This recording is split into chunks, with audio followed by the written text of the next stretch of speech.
एक लग्जरियस और comfortable life के नाम पर उसने अपराध का दामन थाम लिया है।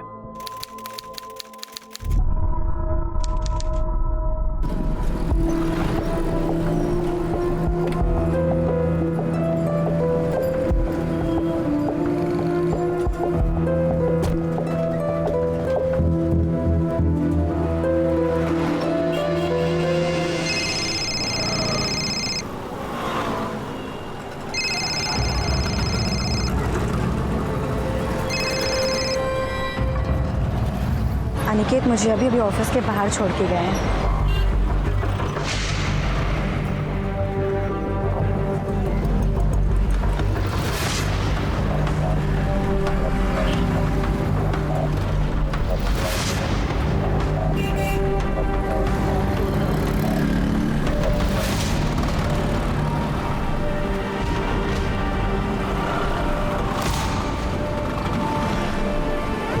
हेलो, पिछले 4 किलोमीटर से गाड़ी मुझे फॉलो कर रही है।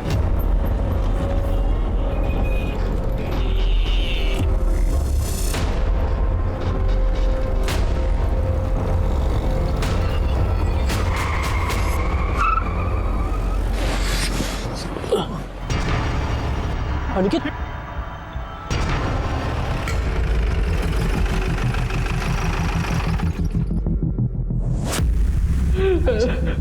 This way, sir.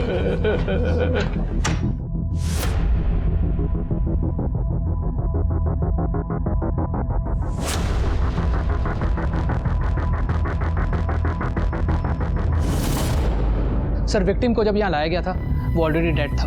मुझे इसकी डिटेल रिपोर्ट चाहिए। Sure sir. इनके साथ कोई और है? हाँ सर, बाहर बेटा।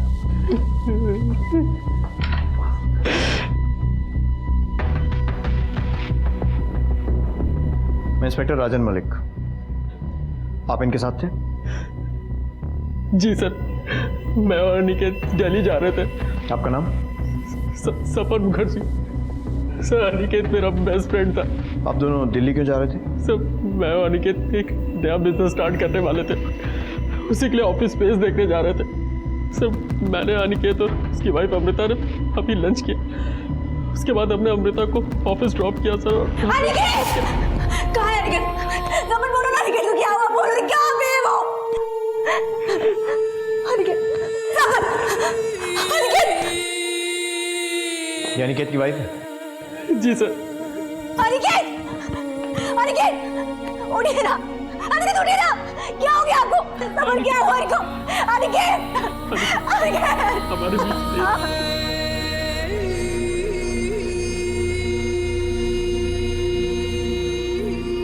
डॉक्टर से बोलो कि थोड़ी देर बाद पोस्टमार्टम करें और फॉरेंसिक टीम को भी बुलाओ। सर वो रही गाड़ी।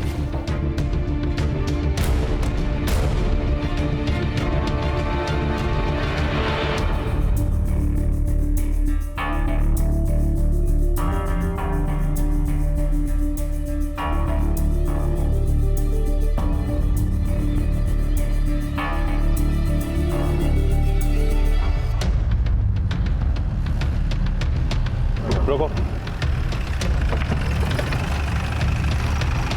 यही जगह बोली थी ना? हाँ। देखो चारों तरफ कुछ मिलता है तो।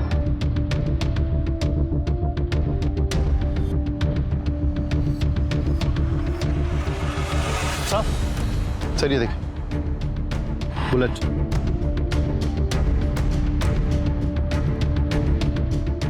और सर ये देखिए,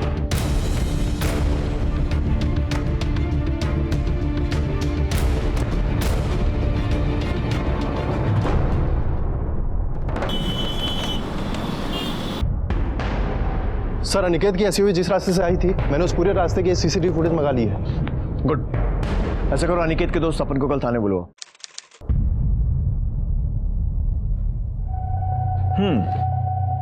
तो मतलब कई किलोमीटर तक एक गाड़ी तुम लोगों का पीछा करती है, पर तुम्हें इस बारे में कुछ नहीं पता। फिर एक आदमी तुम लोगों की तरफ गन निकालता है, पर गोली सिर्फ अनिकेत को मारता है और भाग जाता है, और साथ में बैठे शख्स को कुछ नहीं करता। सर, जब अनिकेत ने झटके से गाड़ी रोकी तब मुझे पता चला कि दूसरी गाड़ी ने फोर्सफुली उसको गाड़ी रोकने पर मजबूर किया सर। उस गनमैन ने अनिकेत पे गन पॉइंट की हुई थी सर। उसने गाड़ी रिवर्स करने की कोशिश की, पर तब तक उसने अनिकेत पे गोली चला दी सर। और वो सर अनिकेत। कमाल की बात है ना पंकज, हमने उस रूट का सीसीटीवी फुटेज चेक किया और उसमें क्लियर है कि वो कार बहुत देर से अनिकेत की एसयूवी का पीछा कर रही थी, और जिस तरीके से अनिकेत ने अपना रास्ता बदला उससे यह साफ है कि अनिकेत को भी पता चल गया था कि कोई उसका पीछा कर रहा है, और तुमने कुछ नहीं देखा। अनिकेत ने भी तुम्हें कुछ नहीं बताया। सर हो सकता है अनिकेत ने मुझसे कुछ कहा हो, पर मैं ही नहीं सुन पाया सर। असल में मैं, चलो ध्यान रखना अपना, ठीक है? आप भी ध्यान रखना। सर मैंने ईयरफोन्स लगाए हुए थे और सर अपने एक दोस्त से टेक्स्ट पे बात कर रहा था। सर हो सकता है अनिकेत ने मुझसे कुछ कहा हो, पर मुझे पता ही नहीं चला। और सर मैंने हुडी भी पहनी हुई थी, तो अनिकेत को भी पता नहीं चला होगा कि मैंने ईयरफोन्स लगाए हुए हैं। अच्छा, संगीत प्रेमी है, गुड।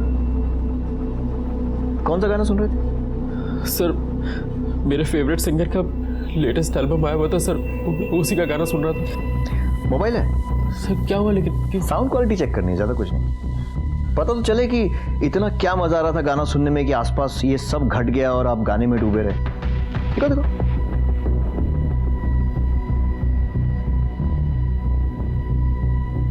सुना? नहीं सर। पॉज्ड है।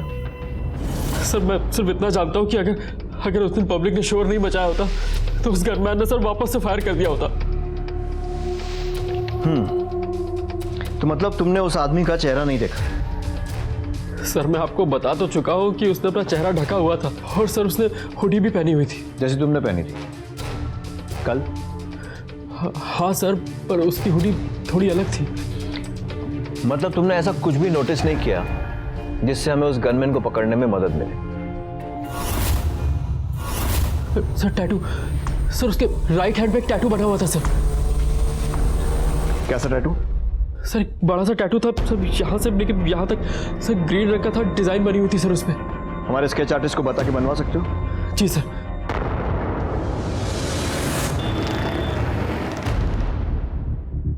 सर सपन ने कंफर्म किया है, गनमैन के हाथ में कुछ ऐसा ही टैटू बना हुआ था। और वो जो व्हाइट अकॉर गाड़ी जिसका सीसीटीवी में रजिस्ट्रेशन नंबर मिला था, उसके मालिक से कुछ पता चला? नहीं सर, अभी तक तो कुछ पता नहीं चला है, लेकिन जल्दी हम उस तक पहुंच जाएंगे। अनिकेत की फैमिली हिस्ट्री? सर अनिकेत के फादर मेरठ के जाने माने और रईस प्रॉपर्टी डीलर हैं, और सर ये भी पता चला है कि अनिकेत के पेरेंट अनिकेत और अमृता की शादी से खुश नहीं थे। क्यों? उन दोनों की फैमिली बराबरी की नहीं थी? नहीं सर, ऐसा कुछ नहीं है। सर अमृता के फादर भी जाने माने कॉलेज के लेक्चरर हैं, पैसे वाले हैं, और सर उन्होंने तो काफ़ी किताबें भी लिखी हैं। जब दोनों फैमिलीज बराबर की थी तो फिर प्रॉब्लम क्या थी अमृता से? सर दरअसल अमृता का पहले किसी के साथ अफेयर था, तो अनिकेत के पेरेंट्स को लगता था कि शादी के बाद भी अमृता का अफेयर चालू है, इसीलिए। जेलस एक्स लवर का एंगल अब समझ में आ रही है ना story? Excuse me sir. Hello, क्या? ठीक है, हम अभी आ रहे हैं। सर अनिकेत की लाश को लेकर काफी बवाल हो रहा है। मेरे बेटे की एक ही गलती थी कि इसने इस लड़के के साथ शादी की। अब मैं इसे हाथ भी लगाने नहीं दूंगी। ये क्या बकवास कर रही हैं आप? देखिए, अगर आपने अपना बेटा खोया है तो मेरी बेटी ने भी अपना पति खोया है। आपको मेरे बेटे के मर्डर के लिए इन्वेस्टिगेशन करने की जरूरत नहीं है। मुझे मालूम है मेरे बेटे का मर्डर किसने किया है। गिरफ्तार कर लो इसे, इसी ने मेरे बेटे का मर्डर करवाया है, ये इस कमीने सपन के साथ मिलकर। नहीं सर, ये झूठ बोल रहे हैं। सच बात तो ये कि इन लोगों ने मुझे अपने घर की बहू माना ही नहीं। ये लोग मुझसे नफरत करते हैं क्योंकि इनके बेटे ने मुझसे शादी करी थी। अरे तुझ जैसी औरत के साथ नफरत नहीं करेंगे तो और क्या करेंगे? हमें सब पता है कि तूने कहाँ और किधर किधर गुल खिलाए हैं। अपनी रंगरलियों के लिए तूने मेरे बेटे की जान ले ली है। देखिए, जुबान संभाल कर बात कीजिए संदीप। बस बात हुआ। पूरे हॉस्पिटल को मछली मार्केट बना के रखा हुआ है आप लोगों ने, कम से कम उसकी तो इज्जत कर लो। अरे मैं कह रहा हूँ सर कि इसने ही मेरे बेटे को मारा है। इसका चक्कर चल रहा था। इन दोनों के अलावा किसी को नहीं पता था कि मेरा बेटा कहाँ जा रहा है। इन लोगों ने ही उन गुंडों को बताया होगा। देखिए मैम, किसी और को एक्सपर्ट कमेंट देना है? गुड। तो पूरी इज्जत के साथ अनिकेत का क्रियाक्रम कीजिए और उसका कत्ल किसने किया है यह पता लगाने की जिम्मेदारी हम पर छोड़ दीजिए।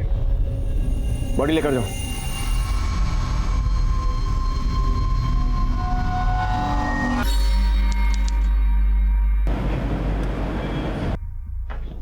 सर। हाँ पंकज। सर एक बुरी खबर है। पंकज मुझे बुरी खबर नहीं, लीड्स चाहिए।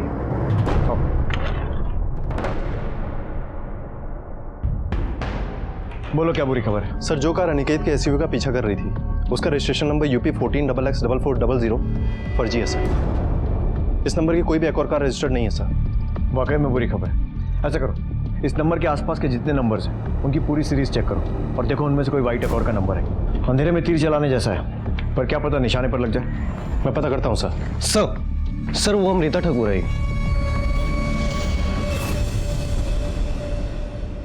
अब ठीक है।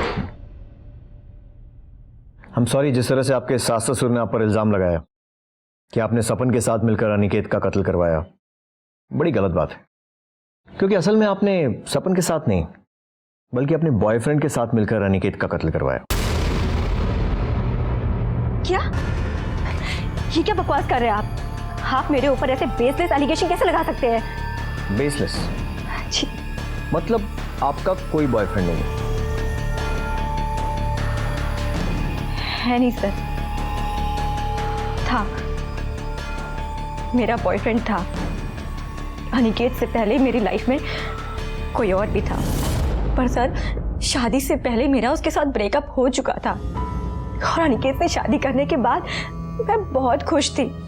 वो मुझसे बहुत प्यार करते थे और मैं भी उनसे बहुत प्यार करती थी। इनफैक्ट मैं अभी भी उनसे प्यार करती हूँ और वो कहीं नहीं गए। वो मेरे लिए जिंदा है, मेरे पास है। ये सब होने के 34 दिन पहले मेरी शादी हुई थी सर। मेरी किस्मत इतनी बुरी कैसे हो सकती है? और सर बॉयफ्रेंड जैसा तो कुछ भी नहीं है सर। सच में?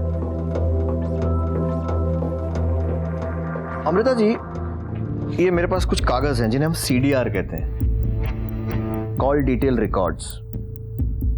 इनके हिसाब से जब आप अनिकेत और सपन के साथ लंच पर गई थी उसके जस्ट पहले आपने एक नंबर पर बात की थी और जब उन दोनों ने आपको ऑफिस ड्रॉप किया उसके बाद फिर से आपने उसी नंबर पर कॉल करके बात की। अब सवाल यह है कि आपने किससे बात की होगी? मुझे लगता है कि आपका बॉयफ्रेंड ही होगा। देखिए, अब या तो आप बता दीजिए, नहीं तो हम तो पता लगा ही लेंगे। हाँ सर, मैंने विक्रम से बात करी थी। विक्रम मेरा एक्स बॉयफ्रेंड। मुंबई में मैं और विक्रम साथ में ही पढ़ते थे और हमारा सीरियस अफेयर भी था, बट सर कुछ रीजंस की वजह से मेरा उसके साथ ब्रेकअप हो गया था और फिर मैं दिल्ली शिफ्ट हो गई थी। सर मैं मूव ऑन कर चुकी थी, पर विक्रम मुझे नहीं भूल पाया था। वो मुझे बार बार फोन करता था, यहाँ तक कि शादी के बाद भी। मैंने उसे बार बार समझाया कि मेरी शादी हो चुकी है, मुझे फोन मत करो, लेकिन उसने कहा कि वो अपनी जान दे देगा। और सर मैं डर गई थी, इसीलिए मैं उससे बात करती थी। मैंने उसे कई बार बोला कि मेरी लाइफ में उसके लिए कोई जगह नहीं है, पर वो सुनने को ही नहीं तैयार था सर। वो मुझे बार बार कॉल करता था। मैं हर तरीके से आपकी हेल्प करने को तैयार हूँ। प्लीज मेरे पति के कातिल को ढूंढिए और उन्हें कड़ी से कड़ी सजा दीजिए सर। चलिए, किसी बात में तुम्हारे ख्यालात मिलते हैं। मैं भी आपके पति के कातिल को कड़ी से कड़ी सजा दिलवाना चाहता हूँ। अच्छा, ये विक्रम मुंबई में कहाँ रहते हैं? पता नहीं सर, मैं तो 2 साल पहले यहाँ पे शिफ्ट हो गई थी। वो कहाँ रहता है मुझे उसका कोई आइडिया नहीं है।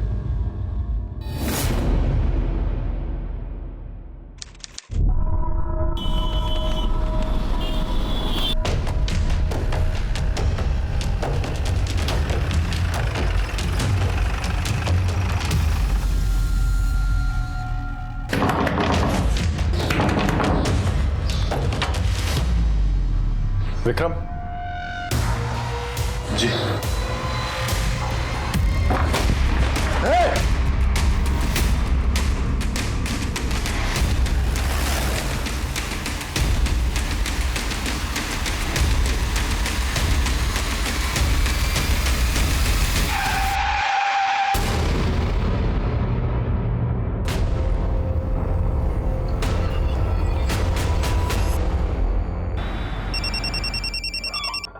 हाँ पंकज, बोलो। क्या?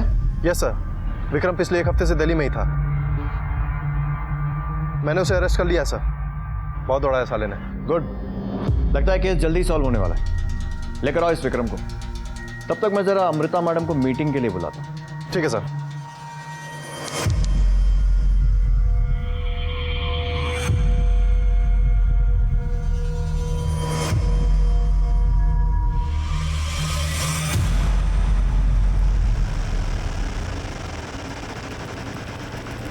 आइए। बहुत सारे सवाल पूछने हैं आपसे, और आपको तो पता ही होगा कि मैं आपसे क्या पूछने वाला हूं।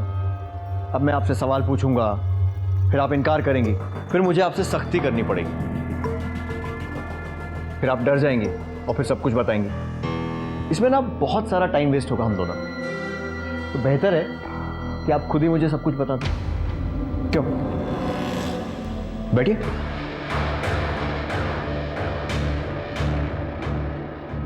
प्लीज। सर, मैं मानती हूँ कि मैंने आप लोग से छुपाया कि विक्रम यहाँ दिल्ली में था। एक्चुअली सर, विक्रम मुझसे मिलने के लिए बहुत डेस्परेट था। मैंने उसको बहुत बार समझाया, पर इसने मुझे धमकी दिया कि अगर मैं इससे नहीं मिलूंगी तो ये मेरे पति अनिकेत को सब कुछ बता देगा कि ये मुझसे आज भी प्यार करता है। सर, इसी रीजन की वजह से मैंने इसको हाँ बोल दिया, और अब लंच पर मिलने वाले थे, पर लास्ट मोमेंट पे अनिकेत का फोन आया और उन्होंने बोला कि वो मुझे और सपन को लंच पर लेके जाना चाहते हैं। सर, मैंने विक्रम को मना कर दिया और हम लंच पर चले गए। और लंच से लौटने वक्त उन्होंने मुझे ऑफिस के बाहर ड्रॉप कर दिया और फिर विक्रम ने मुझे कॉल किया।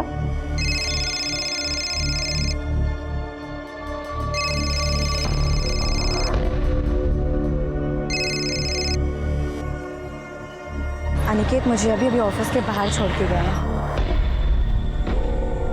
तुम यहाँ क्या कर रहे हो? तुम्हारा इंतजार। बट डोंट वरी, तुम्हारा इंतजार करने की तो मुझे आदत हो चुकी है। एनीवेज, अपना ऑफिस नहीं दिखाओगी? हाय अमृता।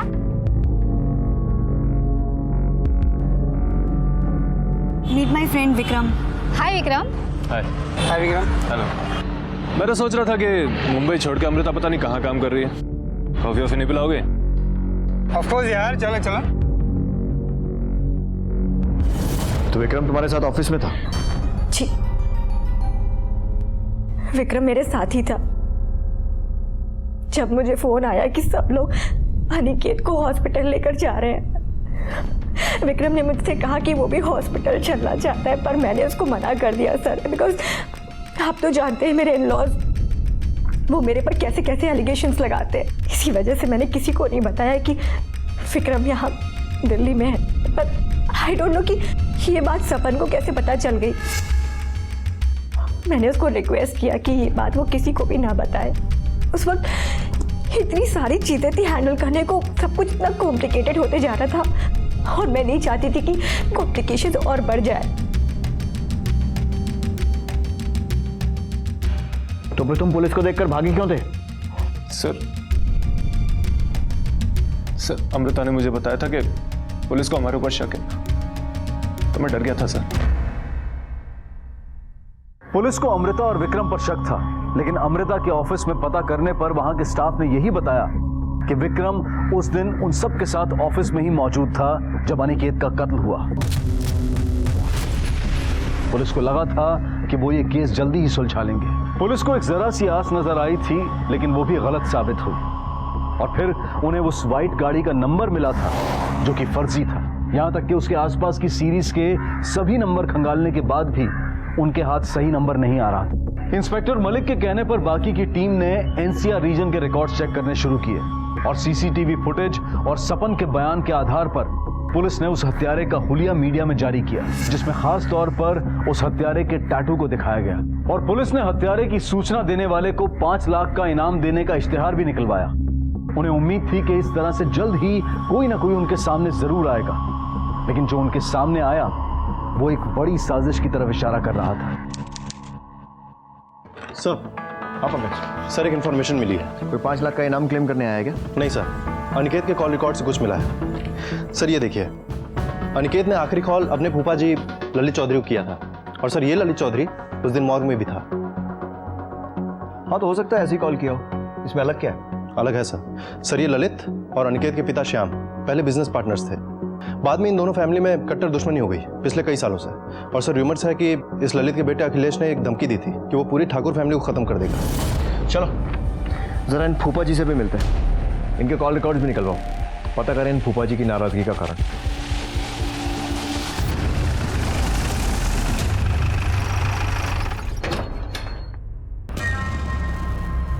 अरे आप लोग यहाँ? बस वैसे अनिकेत के केस के सिलसिले में कुछ सवाल पूछने थे, रूटीन सवाल। तो चाय ठंडा लेंगे आप? जी नहीं, जवाब लेंगे सही वाले। तो ये बताइए, जब अनिकेत का मर्डर हुआ उसके जस्ट पहले उसने आपको कॉल किया था, है ना? अब इसमें छुपाने वाली की बात है। हाँ भाई, फोन आया था उसका। क्या कहा था उसने? पिछले 4 किलोमीटर से एक गाड़ी मुझे फॉलो कर रही है। और वो खुद भी इस बात के लिए पूरी तरह से श्योर नहीं था। उस तरफ से फोन कट गया। मैंने भी बार बार फोन करने की ट्राई की और फोन नहीं मिला। फिर एक मेरा क्लाइंट आ गया, मेरे भी दिमाग से निकल गया। मेरे को तब याद आया जब मेरे एक रिश्तेदार ने फोन करके बोला, भाई अनिकेत को गोली लग गई है। मतलब अनिकेत ने अपने परिवार को छोड़कर, बीवी को छोड़कर, दोस्तों को छोड़कर आपको फोन किया ये बताने के लिए कि कोई उसका पीछा कर रहा है। अब क्यों ना हो भाई, फूफा हूं मैं उसका। हाँ, ऐसा फूफा जो उसके बाप का दुश्मन है, जिसने उसके परिवार को खत्म करने की कसम खा ली। मतलब तकलीफ के समय अनिकेत ऐसे फूफा को क्यों फोन करेगा? तभी ना जब वो तकलीफ खुद फूफा ने दी हो। हमारी कुछ समझ में नहीं आ रहा, आप क्या कहना चाह रहे हैं? ये कहना चाह रहा हूं कि तूने ही अनिकेत को मरवाया है ताकि उसके परिवार से बदला ले सके। थारा दिमाग ठिकाने है क्या? दिमाग तो तेरा मैं ठिकाने लगाऊंगा थाने ले जाकर। उठाओ इसे।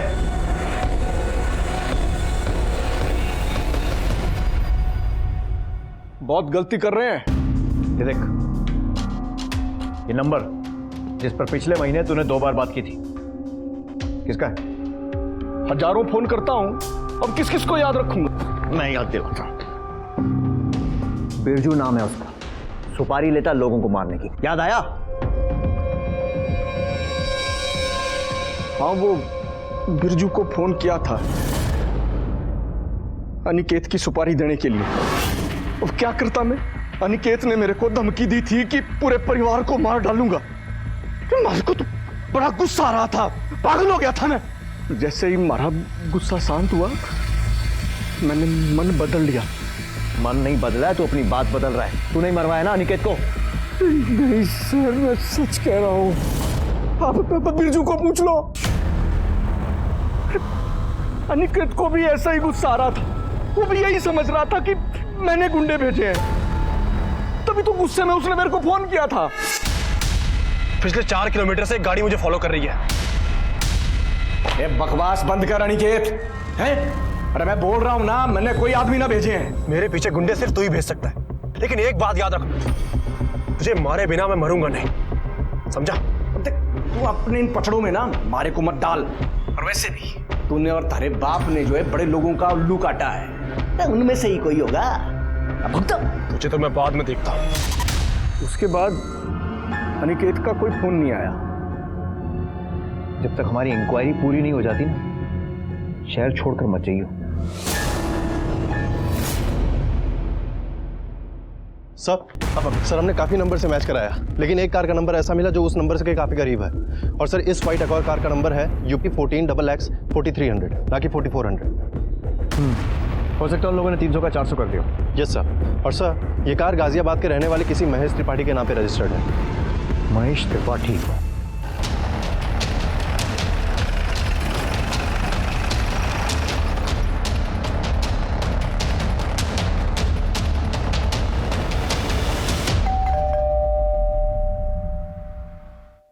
महेश त्रिपाठी? जी हाँ। मैं इंस्पेक्टर मलिक। जी कहिए। व्हाइट अकॉर्ड गाड़ी नंबर UP 14XX 4300 आपकी है? जी मेरी थी, अभी नहीं मेरी। मतलब? सर मैंने 3 महीने पहले किसी को बेच दी। किसे? एक जवान सा लड़का था, शशि सिन्हा नाम था। शशि सिन्हा? उम्र क्या होगी इसकी? यही कोई 27-28 के आसपास होगी उम्र। गाड़ी के ट्रांसफर पेपर्स हैं आपके पास? हाँ है ना, अभी देता हूँ। एक और सस्पेक्ट ये लीजिए सर।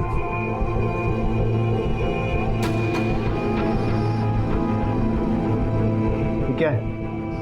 इसमें कुछ भी क्लियर नहीं है। और सॉरी सर, थोड़ी सी गलती से ग्रेवी गिर गई थी इसके ऊपर। उसके बारे में कुछ और बता पाएंगे? ज़्यादा कुछ नहीं पता उसके बारे में, लेकिन हाँ उसके हाथ में छोटा सा टैटू था। कुछ ऐसा था क्या? हाँ यही था सर।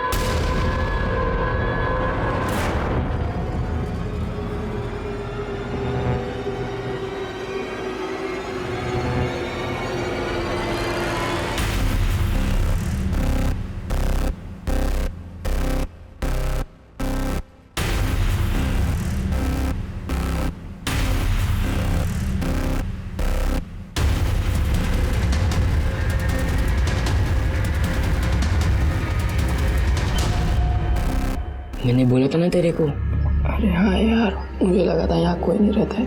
एक हफ्ते से यहाँ बाहर भी बहुत कम निकलता है।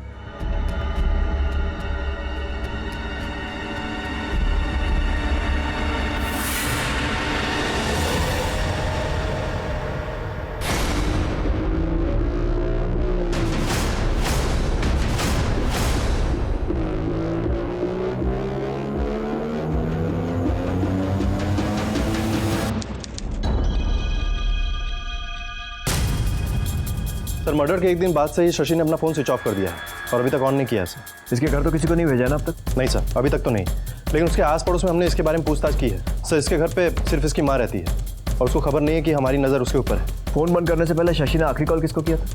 सर किसी पिंटू चड्ढा नाम के आदमी को। पता करो इस पिंटू चड्ढा के बारे में, शायद उसके जरिए हम शशि तक पहुंच सकते। अब पूरी भाजी कितने की थी? पूरी भाजी 40 रुपए की।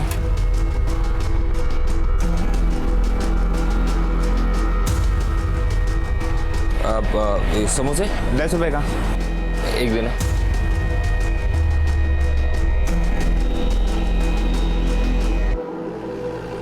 अरे सुनो, ये मकान नंबर 248/7 किधर है? इधर चलो।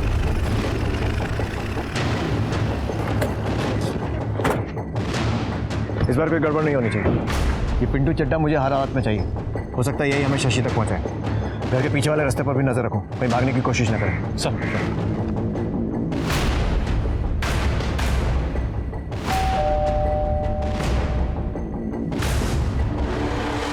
कौन चाहिए? आप पिंटू चड्ढा? हाँ हूँ। तो ये बता, शशि सिन्हा कहाँ है? सब मुझे बात कर दो, मुझे नहीं मालूम। मैं पिंटू चड्ढा नहीं हूँ। झूठ बोलता है, लेके चल। इसने कुछ नहीं किया सर, मत मारिए मत मारिए। अरे आप लोग क्यों मार रहे हैं इसे? झूठ बोलेगा तो पिटेगा। बोल रहा है कि पिंटू नहीं हूँ। हाँ साहब, ये पिंटो नहीं है, ये तो नत्थू है। अरे यहाँ बेर और इमली का ठेला लगाता है और ये बीवी है उसकी। तो पिंटू चड्ढा कहाँ है? वो तो मर गया अभी कुछ ही दिन पहले। कोई बीमारी हुई थी उसे, कोई आगे पीछे था नहीं, तो हम लोगों ने पैसे इकट्ठे करके उसका क्रियाक्रम कर दिया था। साहब ये घर खाली पड़ा था तो मैं अपने परिवार के साथ आकर यहाँ रहने लगा।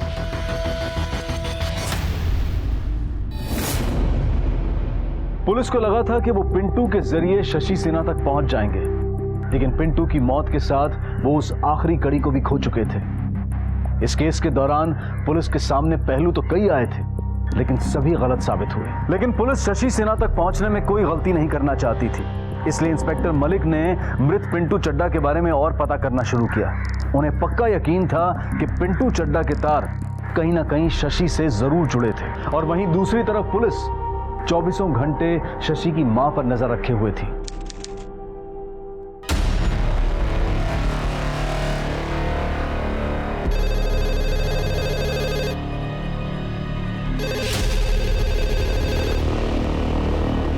हेलो हेलो माँ, अब शशि बोल रहा हूँ। शशि बेटा, कहाँ हो तुम? कैसे हो? मैं ठीक नहीं हूँ माँ, मुझे कुछ पैसों की जरूरत है। घर आ जाओ बेटा। माँ अभी घर नहीं आ सकता मैं। क्यों? किससे डर रहे हो? वो गुंडा, वो भी तुम्हारे पीछे पड़ा है ना? माँ ये सब मैं अभी बता नहीं सकता। आप ना मेरे लिए कुछ 10-15 हज़ार का जुगाड़ करके रखना, ठीक है? अब मैं आपको फिर से फोन करता हूँ।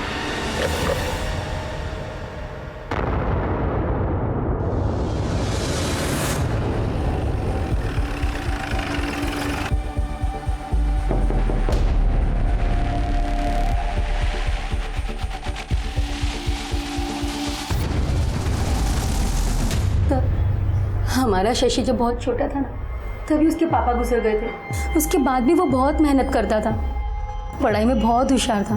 12वीं में तो उसको 95% आए थे और 2014 में उसने BE करके सिविल इंजीनियर बना।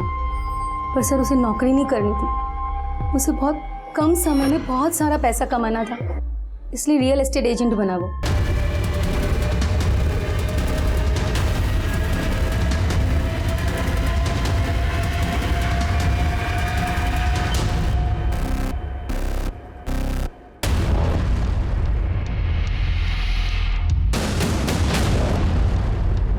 और फिर उसने ढेर सारे पैसे कमाना शुरू कर दिए। सर शुरू में तो सब कुछ ठीक चल रहा था, फिर उसने एक फ्लैट की डील की जिस पर केस चल रहा था। बेचारा बहुत बुरी तरीके से फंस गया था, उसका बिजनेस डूबने लगा, इसीलिए उसने एक लोन लिया। किससे लोन लिया था उसने? वो पिंटू है, पिंटू चड्डा। मुझे तो एक आंख नहीं भाता है वो। मेरा बेटा जब पैसा नहीं चुका पा रहा था, हर रोज घर पे आता था तकाजे के लिए। और एक दिन तो देख, अब बहुत हो गई तेरी बहानेबाजी। अब मुझे तेरे बहाने नहीं चाहिए, पैसे चाहिए, मेरे पैसे। अरे बोला ना दे दूंगा। तुम्हारे पैसे लेके भागा जा रहा हो क्या मैं? क्या समझ रहा है तू मुझको? है बहुत एकड़ी है तेरी, बहुत एकड़ी है। पिंटू भाई हाथ छू के बात करो। छू के बात कर रहा। प्लीज मैं तुम्हारे हाथ जोड़ती हूँ, मेरे बेटे को मत मार। एक हफ्ते में या तो तू मुझे मेरे पैसे दे दे या फिर मैं तेरी जान ले लूंगा। सर अगले ही दिन शशि घर से चला गया 4 लाख के जुगाड़ के लिए, पर अब तक घर नहीं लौटा। मैंने राजू से भी पूछा और उसने कहा कि उसे कुछ नहीं पता। राजू कौन? सर मैकेनिक है, मेरे बेटे की गाड़ी देखता है। कौन सी गाड़ी है शशि के पास? सफेद एक और है सर। UP 14XX4400, यही नंबर है ना? तो उस दिन से शशि से ना तो आपकी बात हुई न राजू की। जी नहीं। आप एक माँ हैं, अपने बेटे की खातिर कम से कम आपको झूठ नहीं बोलना चाहिए। सर उसका फोन आया था पैसों के लिए, वही तो वो बोल रहा था। मैंने उससे पूछा भी कि क्या वो गुंडा उसका पीछा कर रहा है, उसे परेशान कर रहा है, लेकिन उसने मुझसे कुछ भी नहीं कहा। सर प्लीज मेरे बेटे को बचा लीजिए। देखिए फिलहाल हम लोग जा रहे हैं, लेकिन हमारा एक आदमी 24 घंटे आपके घर पर नजर रखेगा। आपकी फोन कॉल भी रिकॉर्ड होंगे और मुझे पूरी उम्मीद है कि आप अपने बेटे को ये नहीं बताएंगी कि पुलिस को उसकी तलाश है, क्योंकि अगर आपने ऐसा किया तो आप और आपका बेटा दोनों बहुत बड़ी मुसीबत में पड़ सकते हैं। पिंटू चड्डा के बारे में पता करने पर पुलिस को यह जानकारी मिली कि पिंटू एक हिस्ट्री शीटर था और वो कई बार जेल जा चुका था। और आखिरी बार जब पिंटू जेल गया था तो वहां वो एक दूसरे अपराधी धर्मपाल शर्मा यानी कि धर्म के काफी करीब आ गया था। और जेल से निकलने के बाद भी पिंटू अक्सर फोन पर धर्म से बातें किया करता था। अब पुलिस ये शक कर रही थी कि हो सकता है कि धर्म, पिंटू और शशि मिले हुए हों और ये कोई गैंग है जिन्होंने ये हत्या सुपारी के लिए की हो। इसलिए पुलिस ने धर्म को ढूंढना शुरू किया ताकि वो धर्म के जरिए शशि तक पहुंच सके।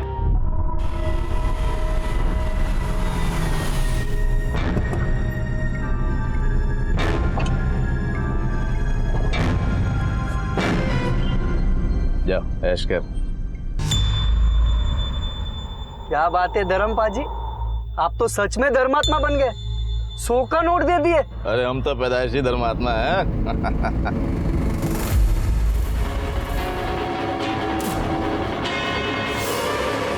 नीचे कर, नीचे कर काट। अब बुत क्यों बनाया, गलती बना। पुलिस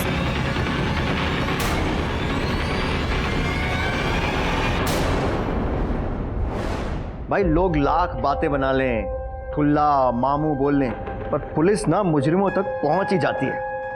अच्छी बात है ना? पर पता पुलिस की बुरी बात क्या है? मारती बहुत है। और हमारे पंकज को तो खास मजा आता है मुजरिमों को मारने में। तो मार खाने से बच जा और अनिकेत के मर्डर के बारे में सब कुछ सच सच बता दे। माता रानी दी सौ साहब, मैंने कुछ नहीं पता। हाँ साहब, जरूर है कि मैं चोरी की कारों का धंधा करता हूँ और ये चोरी की कारें खरीद के ये शराब माफिया और क्रिमिनल गैंग को बेचता हूँ। और पिंटू, उसका क्या लेना देना है इस सबसे? साहब जी, जब भी कोई क्लाइंट ये गड्डी वड्डी का ऑर्डर करता है तो वही सादा पिंटू यो गड्डी का बिगाड़ करता है। मतलब पिंटू तेरे लिए चोरी की गाड़ियां सप्लाई करता था? हाँ जी। आखिरी कौन सी गाड़ी का ऑर्डर दिया था तूने उसे? ਫਰਚੂਨ ਗੱਡੀ ਦਾ ਸਾਹਿਬ ਇੱਕ ਡਰਗ ਡੀਲਰ ਨੇ ਮੈਨੂੰ ਆਰਡਰ ਕੀਤਾ ਸੀ ਤੇ ਮੈਂ ਪਿੰਟੂ ਨੂੰ ਕਿਹਾ ਕਿ ਵੈਸੇ ਹੀ ਫਰਚੂਨ ਗੱਡੀ ਦਾ ਜੁਗਾੜ ਕਰਨ ਵਾਸਤੇ ਮੈਂ ਪੈਸੇ ਵੀ ਦਿੱਤੇ ਸਾਹਿਬ ਉਹਨੂੰ 6 ਲੱਖ ਰੁਪਏ। ਫਿਰ ਕੁਝ ਨਹੀਂ ਸਾਹਿਬ ਮੇਰਾ ਕੋਈ ਵਾਪਸ ਕੰਟੈਕਟ ਤੇ ਹੋਇਆ ਨਹੀਂ। ਮੈਂ ਸੋਚਿਆ ਕਿ ਉਹ ਗੱਡੀ ਦਾ ਜੁਗਾੜ ਕਰਨ ਵਾਸਤੇ ਲੱਗਿਆ ਹੋਇਆ ਹੈ ਫਿਰ ਮੈਨੂੰ ਕੱਲ ਹੀ ਪਤਾ ਚੱਲਿਆ ਕਿ मर गया हो। शशि सिन्हा को जानता है? नहीं जानता साहब, रब दी सो नहीं जानता।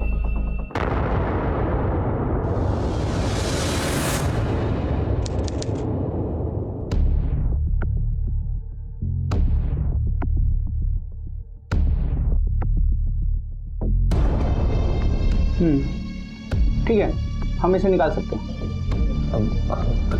कितने लगेंगे? तकरीबन 2 लाख।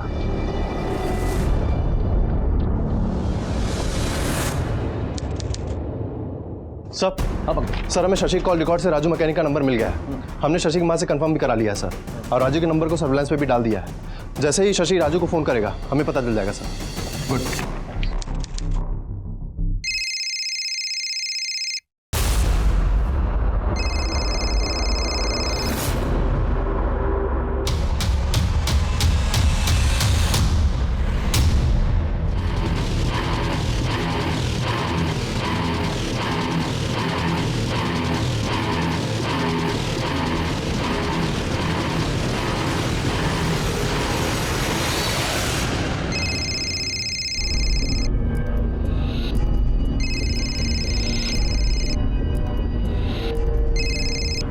हेलो।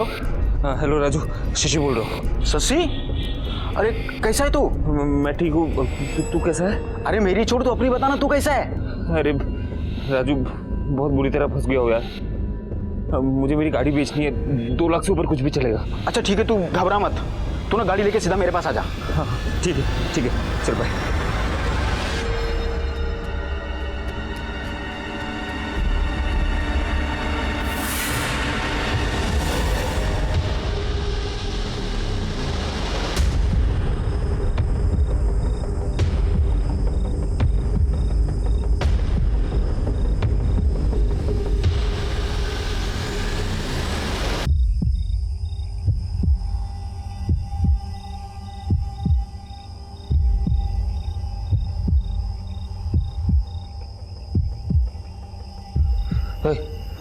राजू का है? मैं शशि, राजू को बुलाओ यार। क्या काम है? अरे मिलना है उससे। पहले हमसे तो मिल लो।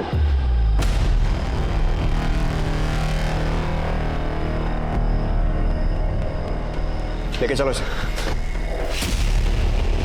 पिंटू के डर से हम घर से भागकर छिपते फिर रहे थे, लेकिन पिंटू को हमारे ठिकाने का पता चल गया। पिंटू भाई, मैं सोच रहा हूँ कि आज तुझे मार के तेरा किस्सा ही खत्म कर दूं। नहीं पिंटू भाई,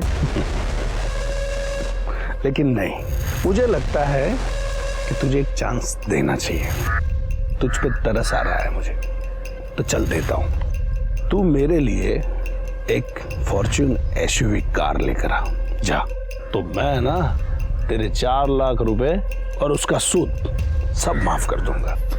फॉर्च्यून एसयूवी कहाँ से लेके आओ पिंटू भाई? कहाँ से लेके आओ?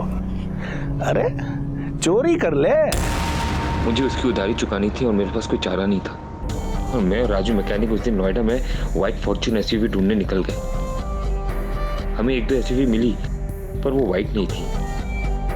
फिर हमें रेस्टोरेंट के बाहर अनिकेत की व्हाइट फॉर्च्यून देखी।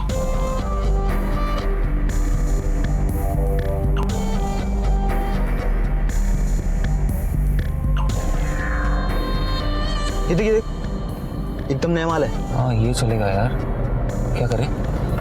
पार्किंग से चुरा ले। पार्किंग चुराने में खतरा है, कैमरे लगे होंगे। मैं तो बोलता हूँ मौका देखकर रास्ते में छीन लेते हैं। मैं गाड़ी पे नजर रखता हूँ, तू जाकर आसपास का जायजा लेके। ठीक है, चल।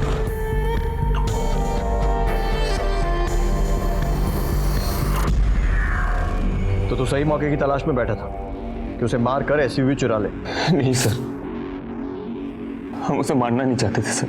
हम तो बस अपनी जान बचाने के लिए वो गाड़ी चुराना चाहते थे, ताकि हमारी लोन माफ हो जाए। और हमारा बैड लक भी देखिए ना सर, हमें अब जाके पता चला कि पिंटू मर चुका है। यही बात हमें पहले पता चल चुका होता तो पिंटू का डर हमारे सर पे नहीं होता। लेकर जाओ इन्हें। पुलिस के हाथ अनिकेत का असली कातिल लग चुका था। शशि को अपने किए हुए अपराध की सजा जरूर मिलेगी, लेकिन कुछ सवाल ऐसे हैं जो शायद कभी खत्म नहीं होंगे। आखिर वो ऐसी कौन सी चीज है जिसे पाने के लिए इंसान ना सिर्फ अपने भविष्य को दांव पर लगा देता है, बल्कि किसी मासूम की जिंदगी से खेलने से भी बाज नहीं आता। क्यों एक सुनहरे सपने के लालच में जानबूझकर इंसान अपराध की अंधेरी सुरंग में खोता चला जाता है? ऐसी महत्वाकांक्षा का क्या फायदा कि इंसान अपराध के दलदल में धंसता चला जाए। शशि सिन्हा एक इंजीनियर था। वो अगर चाहता तो बिजनेस के फेलियर के बाद भी एक अच्छी नौकरी करके अपना जीवन ठीक तरह से बिता सकता था। वो पिंटू का कर्जा भी उतार सकता था, लेकिन ये सब छोड़कर उसने एक ऐसा रास्ता अपनाया जो उसे अपराध की दुनिया तक ले गया। परिणाम की चिंता किए बिना शशि ने छलांग लगा दी और फिर मुंह के बल जा गिरा। उसकी एक गलती ने न सिर्फ उसकी जिंदगी बर्बाद कर दी, बल्कि कई और जिंदगी भी उजड़ गई। अमृता और अनिकेत के सारे सपने टूट गए। उनकी गलती बस इतनी सी थी कि शायद अनिकेत गलत वक्त पर गलत जगह पर था, या फिर गलत वक्त में वो सफेद गाड़ी गलत जगह पर थी। आसमान को छूने के सपने देखने में कोई बुराई नहीं है, लेकिन नींद से जागने के बाद इंसान अपने कदम जमीन पर ही रखता है, और जमीन को मजबूत बनाए बगैर आसमान में उड़ान नहीं भरी जा सकती। इसी विचार के साथ अब मैं अनूप सोनी आपसे विदा लेता हूं। फिर मुलाकात होगी अगले एपिसोड में एक और चौंका देने वाले केस के साथ। तब तक अपना और अपने परिवार का ख्याल रखें और देखते रहें क्राइम पेट्रोल सिटी क्राइम। सबक एक को सीख हम सबको। जय हिंद। ऐसे और भी मजेदार वीडियो के लिए हमारे चैनल को लाइक, शेयर और सब्सक्राइब करें।